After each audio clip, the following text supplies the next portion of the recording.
根据着新计设的调查，讲宜兰县公有路边停车场设公共充电设施的比率，比经济部示范推广建议大国较少。真侪电动车的车主也拢伫咧埋怨。县政府表示，讲已经把这计划报去中央，要来争取经费，赶紧来做。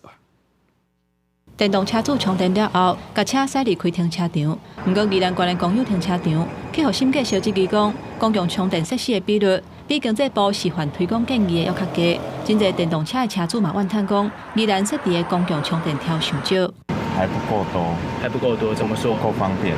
怎么说？有的地方很难找。我们是从外地来的，是，嘿，然后真的觉得充电桩的就快充的部分真的不多啦。新计小指出。宜兰县公有路外停车场，敢若中心文创园区、罗东公正国小地下停车场、甲大溪国小三个所在有安充电条12基，厝内停车场拢无设置公共充电条，而且有安充电条停车场至少拢离1公里以上，建议县府都要增加设置。因若宜兰市联勤204停车场是属于县政府管理的，有200个车位，不过煞无半基充电条。根据县府的清点，县内公有停车场，包括风景区，拢总有41个停车场，6189个车位。根据交通部的规定，2%的停车位爱装充电条，也就是爱设置134个电动车的停车位。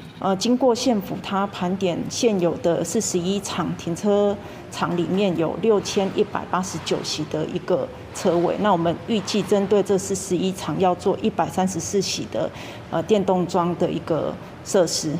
县府表示，已经有提报计划，要向交通部争取2100万补助的经费，让宜兰县公有停车场会当设置充电条。